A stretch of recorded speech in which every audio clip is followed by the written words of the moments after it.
All right, my man, state your name. Let them know you on Nickavelli TV. What's good? What's good? My name Leaf.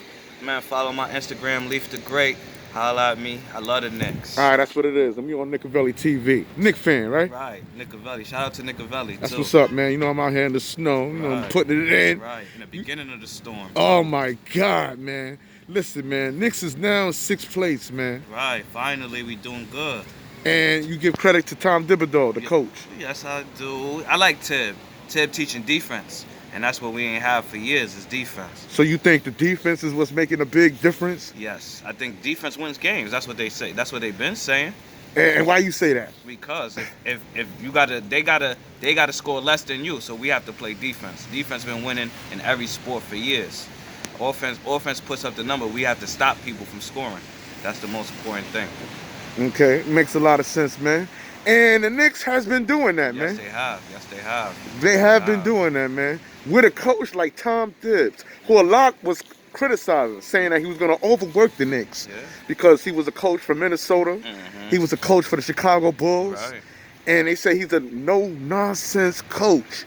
That's what we needed, though. Honestly, we needed a coach that's going to stay away from the front office and stop dealing with Dolan and that. And we need a coach that's worried about the players. We don't need $1 million coach. We need a coach that's going to coach the players so we can win. The point is winning, bringing a chip back to New York City, the mecca of everything. Basketball, fashion, rap, everything. And that's the point. I like how you breaking that down, man. You melting the snow out here with this Knick talk, baby. Right. Listen, man. So, was you upset? I have to go back a little. When we lost Chris Porzingis. Hell, we gave up too much for Carmelo. And Carmelo, not saying Carmelo's You mean not Chris who- Porzingis? Right. But when we lost Porzingis, that was terrible. Because that was a front office thing. Porzingis and going through. Now, we kept Porzingis, and with this team and what he's doing in Dallas, if everybody's watching what he's doing in Dallas. I'm hearing he ain't doing shit in Dallas. He's doing all right. He's not putting up the numbers that he's supposed to. But him with Luka as a team that, he don't have to do too much. All he got to do is catch boards and give it out.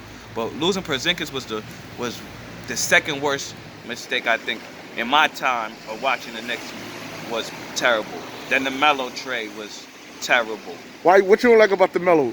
We was winning before. We was in like 5th place before Melo came.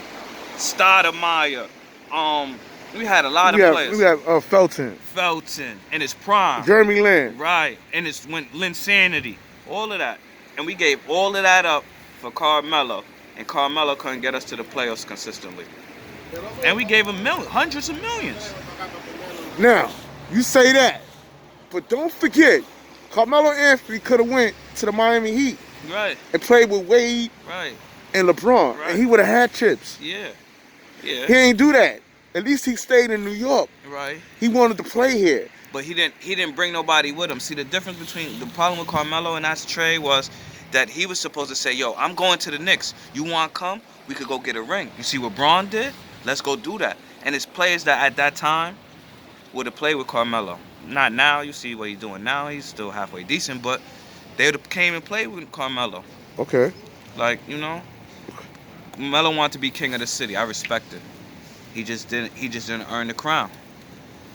And that's what happens. Well, a lot of people out here consider him a prince, at least. I mean, he doing his thing. I mean, he did all right. I mean, come on. Did he get to the second? I can't really remember. Did he get to the second round? I would like to say yes. I would like to say yes. Yeah, probably the first year with Stoudemire and them, they got to the second round. I would like to say yes. But moving right along, man, with these Knicks today. We in 6th place. Doing good. We doing good. We got a coach in Tom Thibodeau.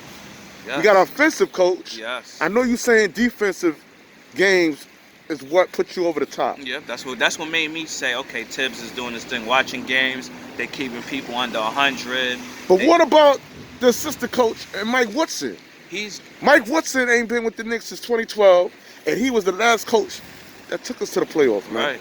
So you don't think the offensive game with the assistance of Mike Woodson got a great impact, man? Yeah, I think Mike Woodson has an awesome impact because he's more, as we could see from years ago, he's more offensive than defensive. So him and Tibbs together make a perfect team. Tom Brady and Belichick. Okay. So, it's working. We could see it's working. And, they in 6th place. When's the last time we've been in 6th place going into the All-Star break? We haven't been there in a long time. And listen, we doing it without Kevin Durant, Right. Kyrie Irving, Right. and James Harden. Right. Which I feel Kevin Durant is scared to play for the Knicks. Right. He ain't want that slack. But let's talk about my boy Julius Randle, man. Oh. Julius Randle last year was turning over the rock. I mean, he still do it here and there. But Julius Randle, I know you heard of Julius Randle, coming from the Lakers. Yeah. He is got the big money He's when Kevin Durant didn't want to come that year. Word. Yo, listen, man. He went from random to no handle to work bucket. Right. He's working. Some people's calling him Bernard King with cornrows. Yeah. I'm reading the comments, too. man. Yeah, like my too. man just recently had 44 points, Right. 9 rebounds. He's definitely turning it around this year, and that's an awesome thing, because you know we all thought he got the money from the Knicks, was a bust, waste of money. You know how that goes. Knicks wasted a lot of money over the years, but this year he's turning it up and he's making better decisions with the basketball and he's scoring. And my biggest thing, he's playing defense. And that's big. He's missing a layup down and he's not mad down on the other side. He's coming back and playing defense. And that's major. Yeah. Another question, sir. How do you feel about Derrick Rose being back on the Knicks, man? Derrick Rose is gonna bring that explosiveness. Not that old MVP Derrick Rose explosiveness, but he's gonna bring the Rose effect. You know, he's still got a fast one step. He's still a point guard, and he's still one of the, you know, he still can be one of the top 5 point guards in the league with the right team around him. Now, you said something about point guard, because that's what the Knicks needed. We needed a bona fide point guard. Are you glad that Kyrie Irving didn't come to the Knicks as a point guard? Because Kyrie is not a point guard. Like, the Knicks don't need a scoring point guard. They don't need a ball hog, which Kyrie is. They need a point guard that's a floor general, like Rondo, old Steve Nash, or something like that, that's going to distribute and control the pace of the game. Kyrie can come down and score. He can come down, make a layup. He can come down and shoot a 3. But can Kyrie consistently pass the ball? I haven't seen it. I don't know his numbers per se, but I don't think he averaged 10 assists a year. Okay. Personally. Okay. I'm not sure, but in my mind, thinking back, I don't think he has. Would I go for the same when we speak of Chris Paul? No Chris Paul, man, on the Knicks. We're in 6th place. No Chris Paul. Right. Do you think that's a good move? Now, if Chris Paul would have came to the Knicks, we would have had to pay him, what, $84 million? Right. You know? The man's, what, 35 years old? Yeah. Now, I'm not going to say he's not worth the money, but at 35, he's not. We're looking for a future. I think we're trying to win. We're trying to win this year, but even if we don't, we're trying to build to win. And Chris Paul, we can't build around Chris Paul. He got 2-3 more years in the league, one more bad injury, and he's out of here. $84 million down the drain. So you don't see that? No, I don't see it. So you think it was a smarter to bring Derrick Rose to mentor Emmanuel Quickly? Yeah. Now, have you been watching this kid, Emmanuel Quickly? Yes, we call IQ. Yes. Oh my God. And he's getting better game by game. If you watch him, like little mistakes he made in the beginning, like, you know, waiting to pass or trying to make a fancy pass instead of a simple pass, he's getting that out of his system. And I think that's D Rose and Tibb and the assistant coach too. But I think it's D Rose telling them it's simple. Make the simple pass and let's score and go play defense. Okay. That's how I think about it. And my boy Frank Ntilikina. Yeah. He hasn't been playing. He's been on the sideline. They said it's due to a growing injury. I'm hearing that. Then I'm hearing how Thibs operates. Is that if you're not playing well in practice, you're not. He takes his practice games like real shit. That you're not gonna play. Real good. Yeah. You gotta look at all the greats: Kobe, Mike, Braun, KD, Larry Bird, Julius Irving. All that, we could go forever.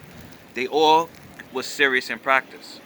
If you watch that Jordan thing, he was saying, "Well, I play more serious in practice than I play in the game." So practice has to be important, because if you're gonna play lazy in practice, why are you gonna play hard in the game? What's the difference? We practicing with the team to win. So in practice, we practice to win, not practice to be lazy. So I respect Tibb for that, because if you're a star, you're gonna be a star in practice. You're not gonna be a star just on the court. Okay. I'm gonna name some plays. We're gonna close out right here. Dennis Smith Jr. is no longer with us. Right. He went to the G League. Uh-huh. He wasn't asked to go to the G League. He requested it.